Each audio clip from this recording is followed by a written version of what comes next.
اعوذ باللہ من الشیطان الرجیم بسم اللہ الرحمن الرحیم الحمد للہ رب العالمین والصلاة والسلام علی اشرف الانبیاء والمرسلین وآلہ الطیبین الطاہرین. اعوذ باللہ من الشیطان الرجیم ان ھذا لہو الفوز العظیم لمثل ھذا فلیعمل العاملون. جنت کے نعمتوں کا ذکر کرنے کے بعد ارشاد ہوا ان ھذا لہو الفوز العظیم. جنت کے نعمتوں پر فائز ہونا یہ سب سے بڑی کامیابی ہے. عظیم، جس کامیابی کو اللہ تعالی عظیم کہیں. اللہ کی نظر میں جو چیز عظیم ہے اس کی عظمت کا اندازہ ہم لوگ نہیں لگا سکتے. اور اسی طرح جنت کی نعمتیں جو ہے وہ کتنا عظیم ہے. جنت کی زندگی، ابدی زندگی، اس کا بھی ہم دنیا میں اندازہ نہیں لگا سکتے. اس کے بعد ارشاد ہوا فَلْيَعْمَلِ الْعَامِلُونَ. عمل کرنے والوں کو ایسے ہی کامیابی کے لیے عمل کرنا چاہیے. لِمِثْلِ هَذَا الْفَوْزِ الْعَظِيمِ. اس عظیم کامیابی کے لیے عمل کرنے والوں کو عمل کرنا چاہیے. اس عظیم کامیابی کے اوپر فائز ہونے کا واحد ذریعہ ایمان کے بعد عمل ہے. عمل کے بغیر صرف ایمان سے فائز نہیں ہوتا. ایک مذہب تھا ائمہ کے زمانے میں، اس کو مرجئہ کہتے تھے، مذہب مرجئہ. ان کا یہ عقیدہ تھا ایمان کافی ہے. وہ ایک جاہلانہ نعرہ لگاتے تھے، جاہلانہ، لوگوں کو دھوکہ دینے والا. وہ کہتے تھے کفر کے ساتھ کوئی نیکی مؤثر نہیں ہے، کفر کے ساتھ کوئی نیکی مؤثر نہیں ہے، مفید نہیں ہے. لہٰذا ایمان کے ساتھ کوئی گناہ بھی مضر نہیں ہے. جاہلانہ نعرہ. یہاں سے مولا امیر المومنین کا ایک فرمان ہے لو سکت الجاہل ما اختلف الناس. اگر جاہل نے سکوت اختیار کیا ہوتا تو لوگوں میں اختلاف نہ آتا. یہ جاہلانہ نعرے لگتے ہیں. ادھر ارشاد ہوتا ہے لِمِثْلِ هَذَا فَلْيَعْمَلِ الْعَامِلُونَ. عمل کرنے والوں کو چاہیے وہ اس قسم کی عظیم کامیابی کے لیے عمل کریں. عمل کریں تو اپنے ہمیشہ کی زندگی کے لیے، دائمی اور ابدی زندگی کے لیے عمل کریں. دائمی اور ابدی زندگی ہمارا عقیدہ ہے، اصول دین میں سے ہے کہ آخرت اور قیامت کی زندگی جو ہے وہ دائمی ہے، ابدی ہے. دائمی ابدی کتنی مدت ہوتی ہے؟ دائمی ابدی کے لیے کتنی کا سوال نہیں آتا. مثلا سمجھنے کے لیے آپ بتائیں نا، کوئی 1 ارب سال زندہ رہنے کو آپ دائمی کہتے ہیں. ہے تو 1 ارب تو حد بندی ہو گئی، وہ تو دائمی نہ ہوا. اچھا اس سے زیادہ، چلو 10 ارب سال، یہ بھی دائمی نہیں ہوا. اچھا 20 ارب، یار جتنا بھی ارب کا ہو دائمی نہیں ہوا. 1000 ارب سال، وہ بھی دائمی نہیں ہوا. پھر یار دائمی کس کو کہتے ہیں؟ نہ ختم ہونے والی زندگی، یار بالکل ختم نہ ہوگی وہ زندگی۔ کسی نے کہا تھا کہ زندہ رہ رہ کے کھربوں سال زندہ رہ کے تھک نہیں جائیں گے؟ یار کتنی دیر زندہ رہیں گے؟ کسی نے سوال کیا تھا مجھ سے، جواباً عرض یہ ہے کہ یہ جو پرآشوب زندگی ہے دنیا کی، اس پرآشوب زندگی اگر آپ کو کئی 100 سال بھی مل جائے تو آپ تھکتے نہیں۔ کوئی بھی مرنا نہیں چاہتا، زندگی سے ہاتھ اٹھانا نہیں چاہتا۔ وہ جنت کے پرناز و نعمت کی زندگی سے آپ تھک جائیں گے، ایک جواب۔ دوسرا جواب یہ ہے کہ دنیاوی زندگی کے لیے ہم لوگ کرتے ہیں محنت، جفا کشی کرتے ہیں، یہاں ہم نہیں تھکتے، جبکہ یہاں ہر چیز تکرار ہوتی ہے۔ جو روٹی ہم کھاتے روزانہ وہی مزہ دیتی ہے، لذت ہمیشہ تکرارن وہی۔ جنت کی نعمتوں میں تکرار نہیں ہے جی، آپ کیسے تھکیں گے؟ جنت کی نعمتوں میں کوئی تکرار نہیں ہے، ہر مرتبہ ایک نئی لذت، ایک نیا مزہ، ہر بار جو ہے وہ لذتیں جو ہے وہ جدید مختلف لذتیں۔ جنت کی نعمتوں میں تکرار نہیں ہے جی، یہ ابدی زندگی ہے۔ اس ابدی زندگی کے حصول کے لیے آپ کو کیا موقع دیا گیا ہے؟ آپ کو 60 70 سال 15 سال تک تو آپ کو فری رکھا ہے، مکلف نہیں ہے، آزاد ہے۔ 15 سال کے بعد بچیوں کے لیے 9 10 سال کے بعد وہ مکلف ہو جاتی ہیں، 10 سال 15 سال جو ہے وہ فری ہے، باقی اس کے بعد 70 سال اور 10 سال اور اضافہ 80 سال 85 سال 90 سال 100 سال 110 سال اگر انسان زندہ رہتا ہے تو اس زندگی کو 100 سال کی زندگی کو آپ تقسیم کریں کھربوں سال پر، جنت کی آخرت کی جو ابدی زندگی ہے وہ ختم نہ ہونے والی زندگی پر تقسیم کریں آپ اس حیات کو، تو یہاں کی زندگی کے ایک سیکنڈ کے لاکھویں حصے کے مقابلے میں، ایک سیکنڈ کے نہیں، ایک سیکنڈ کو کئی لاکھ میں تقسیم کرو، اور ایک سیکنڈ کے لاکھویں حصے کے مقابلے میں جنت کے اربوں سال کی زندگی پرتعیش ناز و نعمت کی زندگی ملے گی ایک سیکنڈ کے۔ کیا بات ہے، اس پر انسان غور نہیں کرتا کہ یہاں کے 100 سال جو ہے وہ قیامت کے دن جو ہے کہ تم دنیا میں کتنی دیر رہے ہو، ما لبثنا غیر ساعہ، ہم ایک گھڑی 1 گھنٹہ رہ چکے ہیں دنیا میں، اس سے زیادہ یہاں کی زندگی لگے گی نہیں قیامت کے دن، ایک ساعت 1 لمحہ لگے۔ اس زندگی کے مقابلے میں ابدی زندگی بہت قابل توجہ بات ہے یہ کہ یہاں کی اس زندگی کی ایک سیکنڈ کے اربوں یعنی کھربوں اس حصے کے مقابلے میں وہاں کی کئی ارب سال کی زندگی ناز و نعمت کی زندگی ملے گی۔ کتنی بڑی نعمت ہے، کتنا بڑا مہرباں ہے، کتنا ارحم الراحمین ہے، کتنے نعمتوں کے فراوانی ہیں معمولی بات پر جی۔ آپ دعائے کمیل میں کہتے ہیں یا سریع الرضا، اے بہت جلد راضی ہونے والی ذات،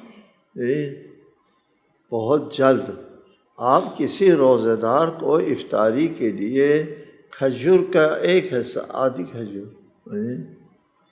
آدھی کھجور کسی روزہ دار کو دے دے، اللہ تعالیٰ اس پر خوش ہوتا ہے، یہ آدھی کھجور پر خوش ہوتا ہے۔ جی آپ آدھی کھجور کسی بچے کو دے دے تو وہ روئے گا کہ مجھے آدھی دے، پوری دے دو۔ اس پر اللہ تعالیٰ خوش ہوتا ہے، اور اسی آدھی کھجور کے عوض میں کیا کیا کچھ دے دے۔ اللہ اکبر۔ لمثل هذا فلیعمل العاملون۔ عمل کے بغیر کوئی زندگی نہیں بنتی، قیامت کی بھی زندگی نہیں بنتی اور دنیا کی بھی زندگی نہیں بنتی۔ دنیا میں بھی عمل چاہیے اور آخرت کی زندگی کے لیے بھی عمل چاہیے۔ کام کرو تو عوض میں کچھ ملے گا، کام نہ کرو بیٹھے رہو تو یہاں بھی بہت بڑی مذمت ہے دنیا میں محنت جفا کشی نہ کرنے والوں کی۔ دنیا میں بھی بدبخت رہیں گے کام نہ کرنے والے، محنت اور جفا کشی نہ کرنے والے، اور آخرت میں بھی بدبخت رہیں گے۔ صرف آپ کا ایمان کافی نہیں، ایمان ضروری ہے، بنیاد ہے عمل کے لیے۔ جی عمل کرو تو ایمان کی قیمت بنتی ہے۔ ایمان کا اثر آپ کے کردار کے اوپر نہیں ہے تو وہ ایمان نہیں ہے۔ جس کا آپ کے کردار کے اوپر کوئی اثر نہیں ہے تو وہ کیا ایمان ہوا؟ وہ ایمان جس کا آپ کے کردار کے اوپر کوئی اثر نہیں ہے وہ ایمان نہیں ہے، سرے سے دھوکہ ہے، دھوکہ۔ جی کردار ساز ہوتا ہے ایمان اور قبول کرنا، باور کرنا۔ آخرت ہے، ایمان یعنی کس کے اوپر ایمان؟ آخرت کے اوپر ایمان، جزا و سزا کے اوپر ایمان، اور حساب کتاب کے اوپر ایمان، اور عدل و انصاف کے اوپر ایمان، جنت و نار پر ایمان، ان سب چیزوں کے اوپر ایمان۔ اور آپ کا عمل جو ہے وہ ترازو میں قیامت کے دن اللہ تعالیٰ کے ترازو میں تولا جائے گا۔ قرآن میں متعدد آیات ہے جس کا میزان جو ہے وہ ہلکا ہوگا، اس کو نجات نہیں ہے۔ جس کا میزان عمل جو ہے وہ سنگین ہوگا اس کے لیے نجات ہے۔ عمل ہی معیار ہے، عمل ہی تقدیر ساز ہے، عمل ہی فیصلہ کن ہے۔ صرف ذہنی واہموں سے بات نہ دنیا میں بنتی ہے نہ آخرت میں۔ جی آپ کاروبار نہ کریں اور ذہنی طور پر واہموں میں کارخانے لگائیں، آمدنی بھی بنائیں اور پلازے بھی بنائیں، سب کچھ بنائیں ذہن میں، اس کا کوئی اثر نہیں ہوگا ذہن میں۔ دنیا میں عمل چاہیے، بیرونی دنیا میں عمل چاہیے۔ جب آخرت کی ابدی زندگی سمجھ میں آ جائے تو پھر آپ کہیں گے لمثل ھذا فلیعمل العاملون۔ یار اس ابدی زندگی کے لیے عمل کرنے والوں کو عمل کرنا چاہیے، دن رات ایک کر کے عمل کرنا چاہیے۔ یہاں سے آپ کو تعجب نہیں ہوتا، جن کا ایمان ہوتا ہے نا، ایمان بنیاد ہے، جن کا ایمان ہوتا ہے آخرت کی زندگی کے اوپر، جن کا ایمان پختہ مضبوط ہوتا ہے تو اس کا عمل بہتر ہوتا ہے۔ ایمان بنیاد ہے عمل کے لیے، جس کا ایمان مضبوط اس کا عمل مضبوط۔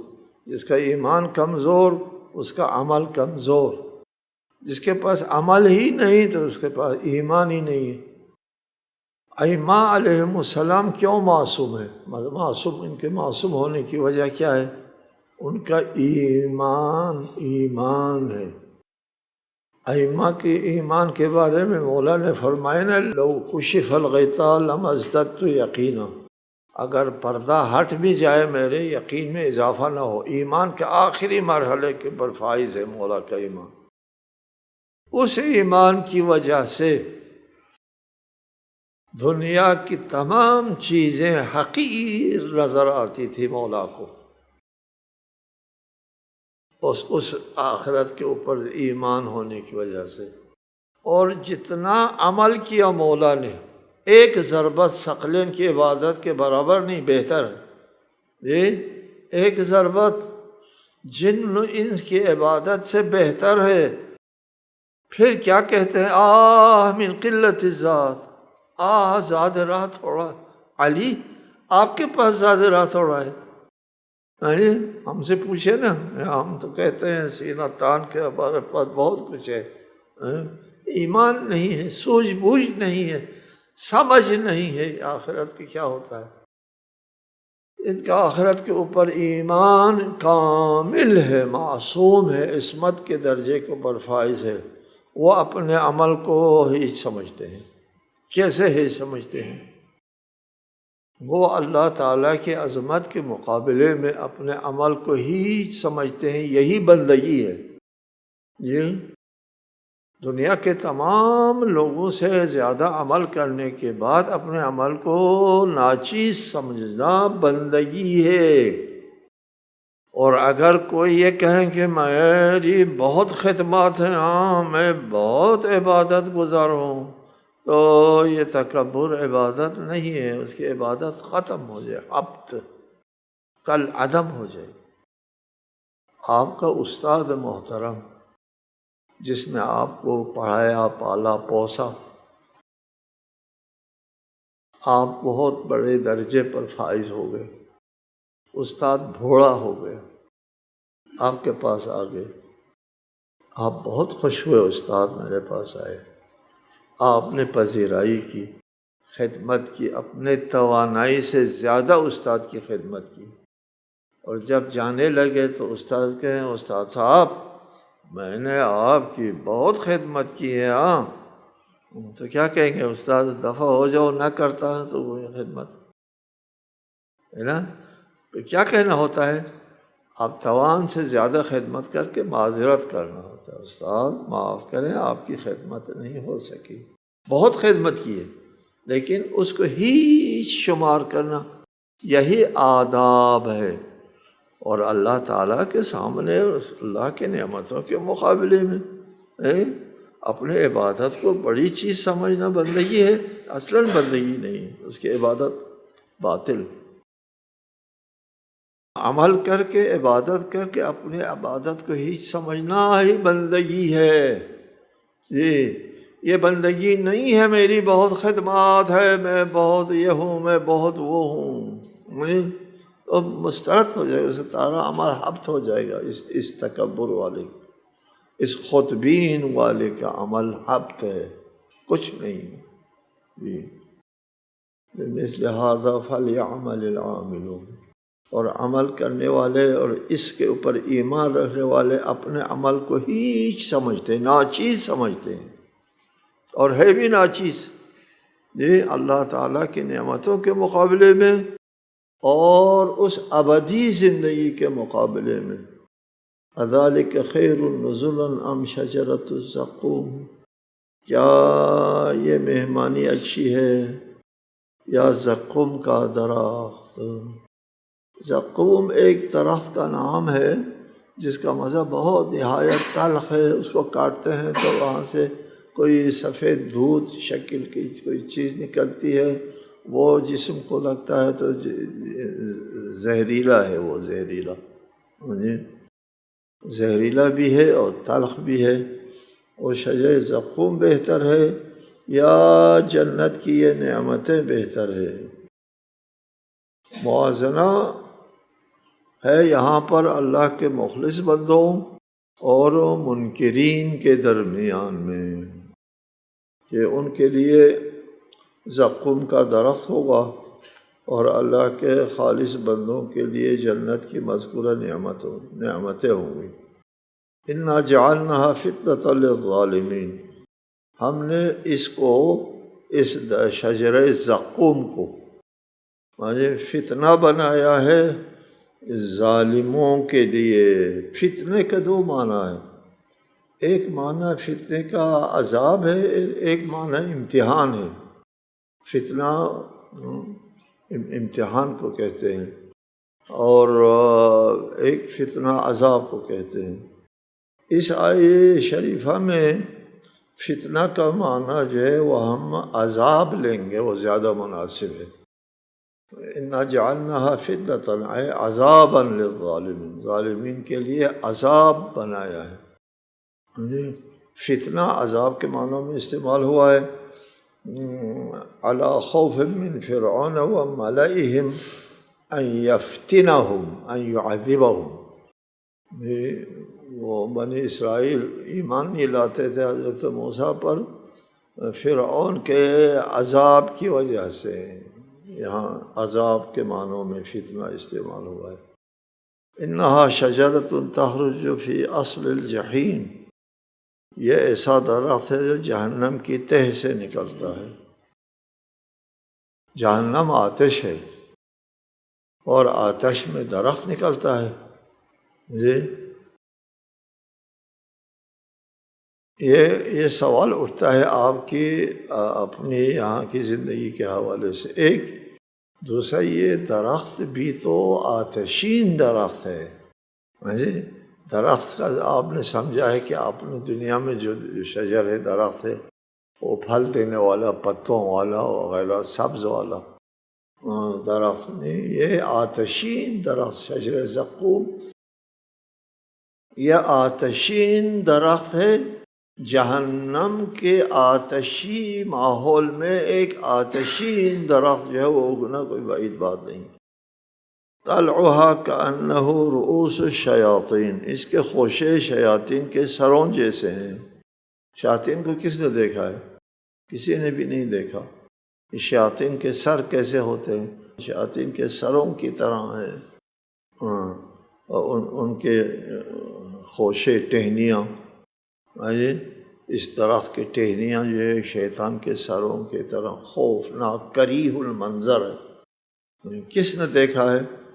کسی نے شیطان کو نہیں دیکھا، لیکن شیطان کا تصور جو ہے ہر ایک کے ذہن میں ایک کریہ المنظر ہوتا ہے شیطان۔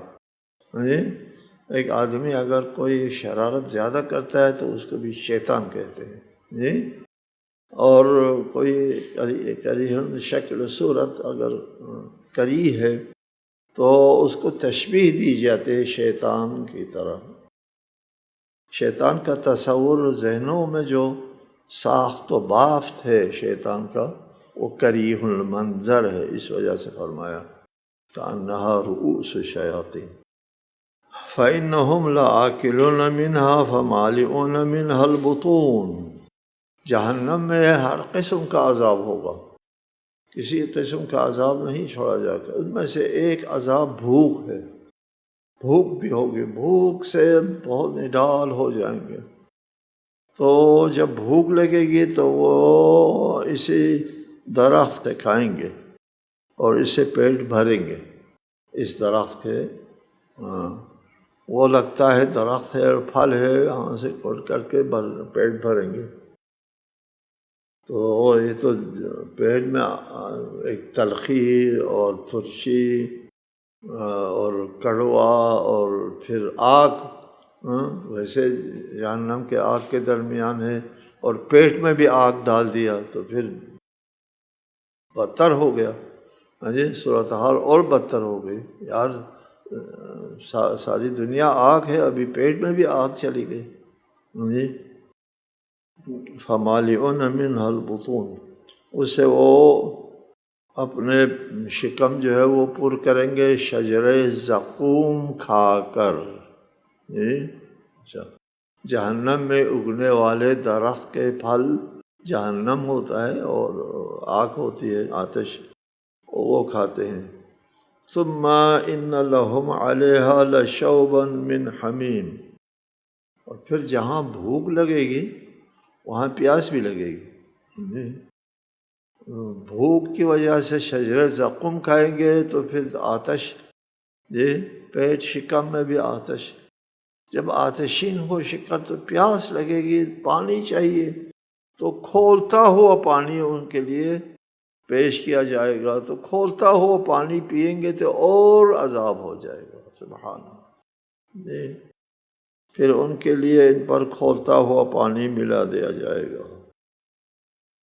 یہ کھولتا ہوا پانی سے پیاس بجھانے کی کوشش کریں گے تو اس کھولتے ہوئے پانی کے پینے کی وجہ سے عذاب میں اضافہ ہوگا، پیاس واس نہیں بجھے گی۔ ثم ان مرجعهم لإلی الجحیم، پھر ان کا ٹھکانہ بہر صورت جہنم ہوگا۔ ان کا ٹھکانہ جو ہے یہ آتش جہنم کے علاوہ اور کوئی ٹھکانہ ان کا نہیں ہوگا۔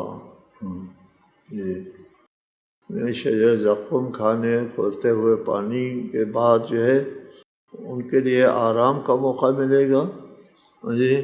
یہ سزا ہو گئی، سزا کی تکمیل ہو گئی؟ نہ، سزا کی کہاں تکمیل ہو گئی، ان کا ٹھکانہ ہی جہنم ہے۔ ان کی زندگی اسی چیزوں سے عبارت ہے۔ انہم الفوا آباءہم ضالین فہم علی آثارہم یہرعون، یہ انہوں نے اپنے باپ دادا کو گمراہ پایا، پھر وہ ان کے نقش قدم پر دوڑ پڑے۔ یہ سب کیوں ہوا؟